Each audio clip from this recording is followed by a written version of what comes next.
what's the next big trend in cycling? And I believe you have a theory on this. Yes. So obviously it's been aerodynamics for quite a while now. The new thing is vibration loss. And I think that's going to be much, much, much bigger than aerodynamics. Aerodynamics in the past focuses on professional cyclists.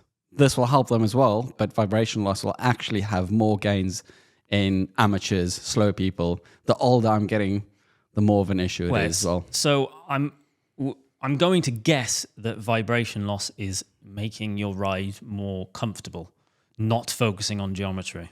Yes. Geometry is important. That's a separate factor. Thing, then. Yeah. Geometry is how comfortable you're on the bike. But you could be the most comfortable person on your bike, have the perfect setup. If your bike is rattling you around, if you put wooden wheels on your bike with no tires, obviously that's an extreme example. Or Attacus Tyres. Yeah, your position might be comfortable, but you won't be comfortable. And that's the thing. So originally it was just purely about comfort. So the longer you ride, that you're not feeling fatigued by essentially getting rattled around. My analogy I've used in the shop with people before is that if you take a car from where we are up north in Newcastle, let's say an old style 90s Mini Cooper S, drive down to a great car, and you drive down to London in it at 70 miles an hour. Not possible. The speed limit, but let's say four-speed gearbox. But let's just say you did, and then got out of the car, and somebody else, or you had a clone of yourself, body double, and he drove down, or she drove down from Newcastle to London in a modern Mercedes-Benz E-Class or S-Class, one of the big comfy ones, at the same speed, you'd be a lot less tired when you get there because of vibration and how you're getting rattled around. The other thing that you also get is, which I think is a big thing in cycling, especially with journalists, is that you'll feel like you're going much faster in the Mini than you will do in the Mercedes-Benz or like a Rolls-Royce. So certain bikes vibrate, they're stiffer, they're harder, you pump your tires hard, and all of a sudden your bike's a bit more twitchy and you just feel like you're going faster. But it doesn't necessarily mean you're going faster. And there's companies like Zip, they've done tests on all of this. But I love the feeling that you're going fast, even if you're not. Oh, that's fine. So that's something that I think is really, well, for me, is really important about road bikes. Yes. Is I don't actually care about going fast. I don't care if it's light. I don't care about if it's aero. But when I'm riding it, I want it to be exciting. But yeah, for the first hour.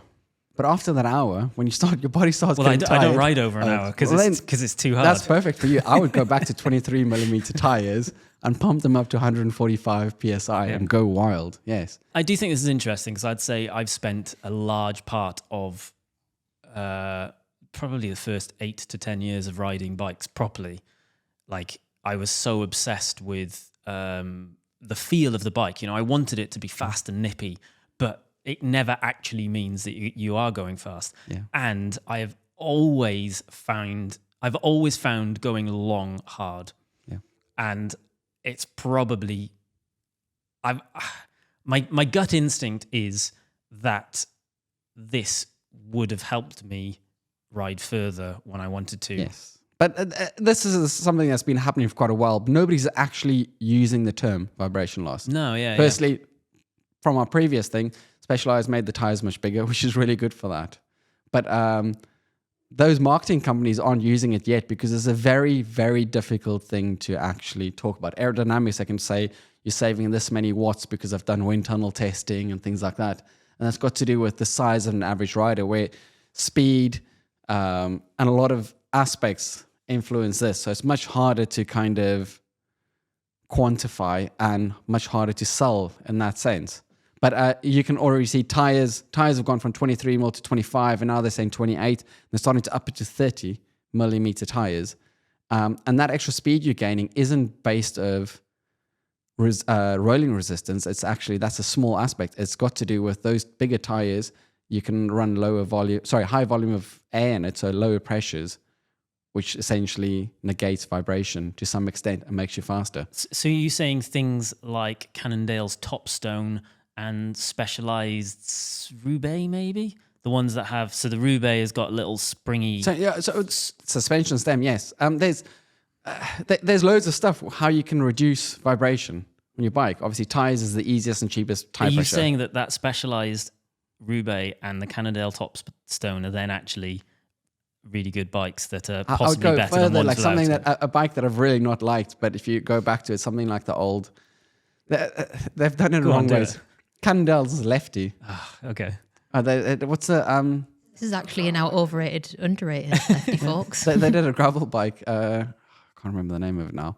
But anyway, it had a lefty fork on it. And if anything, that probably should have made it faster. I didn't mind the suspension bit of it or the top stones pivots in the back. It's loads of other things that I had issues with on the bike. Yeah. But those aspects of it is really good. Rate shift, suspension stem, suspension seat post. It's just makes it better. That you can go way further into this. You can talk about Irio Tomasini, who's been making frames in Italy for 60 something years. And he talked back in the day saying a lot of the pro pelotons crashing these days because vibration. So when they're cornering and your bike's bouncing on the road, very like small millimeters and it's micro thing, but essentially every time it's bouncing, it's not gripping the tarmac fully. But you were telling me about this earlier, and you were saying because the carbon bikes are so stiff and the wheels are so stiff and tire everything pressures is are too high, stiff and hard, that actually it's juddering around when around the they're corner. trying to Yeah, so you're losing traction. This is where our mountain bike suspension comes into play. So they're improving the way the pivots and the setup of the suspension is made so that they can kind of corner much harder, but also on the bumps, the bikes in the tires are contacting the ground better. So have you seen some slow-mos of mountain bikers taking fast, yeah, what do they call them? Burns, yeah. Like Burns, hammering it around those, and you see how much the tire compresses and spreads and almost looks like it's about to flip off a roof. Bianchi did this, I think 2014 or so, they released this whole countervail thing. And they said it's a big thing for their time trial bikes because you could now corner on the top of the bike, on the top of your aero bars, because you can hold on to that when you corner because you've got less vibration. And that had purely in the carbon fiber, had a dampener in, something which steel frames and titanium for years and years have been doing because it dampens vibration. So it makes a bike more comfortable in that sense, which in essence, even though it's a heavier bike, to some extent makes you faster. Yes, you have an issue with some of them where they flex a lot, so you lose power. But there's crazy statistics out there. I don't have it written down yet, but I know people talk about like the cobbles in Paris-Bay and say to travel at 35k an hour for somebody that weighs, I think the full system weights a bike and rider 92 kilos, which is the average kind of weight of a rider and a bike in the pro peloton doing the classics. You'll need 339 watts to hold 35k an hour on the cobble sections. But as soon as they get into the velodrome on the smooth surface, that drops by almost half, down to I think it's about 170 watts with the power needed to hold 35k an hour. That's monstrous savings that you're having. Yes, those are the two extremes, from the smoothest to the roughest. But SRAM's done a test as well where they've tested tire pressures. Becomes complicated, but they say same wheels, same rider, 90 psi tire versus the same tire, same condition, same speed, but dropping your tire pressure to 30 psi will in essence save you 48 watts. And this was on a road surface Yes, as well. This, like rough road surface. Yeah, we've been talking about, it's easy to see the application in gravel or mountain biking, but actually if you think about like buttery smooth tarmac, feels lovely to ride on, versus any other road surface, you will actually get vibrations. You get the contrast. You go on roads up here and it's perfectly smooth, like a resurfaced road. You ride and it's perfectly smooth, and all of a sudden there's just a line and you go over back to a rough surface and you can instantly feel how much harder you have to work. So you're actually you're suggesting that if your setup can absorb more vibration, i.e. it doesn't pass as much through to you, you actually need to produce less watts for the same speed. Yeah. And this becomes a bigger thing. There is the aspect of, you can negate it slightly. The faster you go, the less vibration it affects you. So once again, professional cyclists, this is a problem we're going to have because everything we get, aerodynamics, all technology in the world, lighter bikes, all of this is trickle-down effect from what the Pro Peloton, World Tour, Tour de France, all of them are doing. So they do something, they pass it on and they sell it to us older, not as skinny blokes. But it doesn't have as much effect. Like most aerodynamics, they talk about 40 kilometers up. There's gain still for people slow, but it's not as much. Or you can talk about bearings. Sorry, I'm digressing, but Enduro bearings have done a test with a good quality basic alloy, chromium steel bearing that'll cost you £3-4 versus a top of the range ceramic speed bearing, it's only 1 watt. We're talking 43 watts over here 48 watts by changing your tire pressure. It's massive. So talking about Pro Peloton, the faster you go, so they analogy, and it works. If you hit the cobbles and you hit it at full whack, full speed as fast as you can, it will be less harsh than going slower. But obviously most people that buy bikes can't go into the cobbles on the Paris-Bay and hit that at 40k an hour.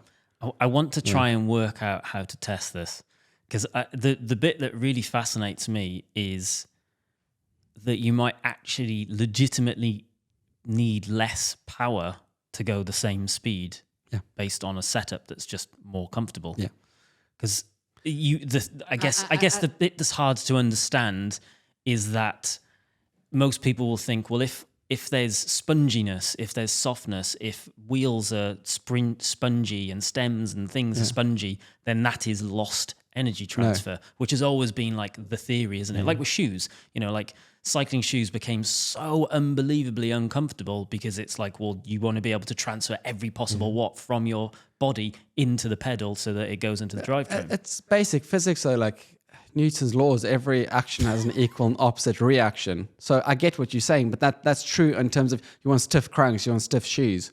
But you need to remember every power you put through, there's going to be something back. So what is your source on all of this? Because it currently sounds like you're studying a PhD in astrophysics or something. Well, there's loads of reading material. Zip's doing a lot of testing on this at the moment. Yeah. So if you go onto Zip's website and just type in vibration loss, it'll come up. There's loads of white papers that explain about everything. But the biggest thing with this is that I'm trying to get across is this doesn't affect only the pros. This is something for your average person, meaning when you and I ride and we're struggling to go at 30 kilometers an hour or 18 miles an hour, that has a massive effect, even more so than somebody riding at 45, 50 kilometers an hour like they do in the Pro Peloton, where aerodynamics is big over there for them and almost nothing for us, where this is an every, like the normal person problem. Vibration loss. And then, like you say, what you've just said, spongy tires and things like that, that's just a perceived thing. It's perception. The fatigue point is really interesting because, you said it, you get uncomfortable over an hour. I feel it as well. I like going for a blast, but I couldn't keep up that pace or sustain that effort for a long time. And it's interesting because like bike fits have become much more of a talking point, aren't they? And that's to try and make you feel more comfortable on a bike over a long amount of time. Is it positional or is it the fatigue you're getting from having your stiff shoes and your stiff, being juddled around for hours on end? I've had this problem because I've been riding for over 20 years and my position's fairly dialed in. And I started with my road bike, same length top tube, same stem, same setup. And when I got my first gravel bike, I duplicated perfectly. So I still had 120 mil stem on there, quite slammed down, and I was comfortable on the road. I started doing more and more gravel, longer rides, and I was getting this mega pain in my back, my neck. Everybody said, well, go slightly shorter and higher. So I ended up going from 120 to 100 mil stem. I even tried a 90, went back to 100, and then I've gone up probably about 2 centimeters up. But it's still there. It was a massive problem. It wasn't getting much better. The more I rode, the longer I got fitter and more conditioned, it was less of an issue. So for Dirty Reaver this year, I actually had a 6-month training program just to get myself conditioned, not to worry about the distance, but can my body actually get around the 200-kilometer ride without being tired. Recently, I switched to this stem. So I've been riding a lot less this year, but I got that Redshift suspension stem. And since riding with that, neck pain's been completely gone. I find it hard to believe that one product can make that much of an instant difference. But that doesn't mean to say it doesn't. I think what I want to do is work out how we can test this space more. Because for me, this more comfort on a bike, I say it all the time with people getting into cycling. If you buy a road bike, and it's uncomfortable. This is why I go on about gearing as well, a lot as well. If you don't have enough gears, if you're uncomfortable, if it's too long, if it's too harsh, all of these things, you're not going to want to ride a bike again. Yeah. Whereas I always push the idea of have more gears, make it easier to go up hills. You don't need to go really fast. Don't worry about weight. Focus more on comfort, because ultimately, as someone which has an interest in cycling and cycling as a whole as a mode of transport, I want more people to ride bikes. And the best way to get more people riding bikes is every time they ride a bike, they get off the other end and they go, that was really fun, rather than the amount of times that I've got off a bike on the other end and been Never want to do it again. everything hurts. My neck's ruined, my back's ruined, my legs are ruined. Everything's just horrible and uncomfortable. And most of that's my own fault from making the wrong decisions, thinking that actually I need 120 PSI in my race tires and 120 mil stem and to be super aero and really long and stretched out and in a horrible position. This is what I keep trying to tell people. Forget about what the professional peloton's doing. Those guys are getting paid to ride bikes. They're there to entertain us. They get told what to ride. There's not, very few of them have options on anything. And just because they're doing it doesn't mean it's going to work for the rest of us. Agreed. And it doesn't mean it's the fastest for the rest of us. It's not fastest either. Some stuff will make them a lot faster, but will make you slower. And some stuff that will make you faster won't work for them because they already ride too fast. Yeah. And that's important. I think this is a really interesting topic, and it's something that I definitely want to explore Just watch more. over the next meeting, Personally explore more. And like in a road setup, because it's not something that I would normally go, oh, well, I want more comfort on a road. Yeah. But of course I do. I actually used, on a video I made of Francis previously, I've used the Redshift stem and seat post on a carbon road bike. And I rode that road bike with like 25 mil tires off road, and it was more comfortable than gravel bikes that I've ridden.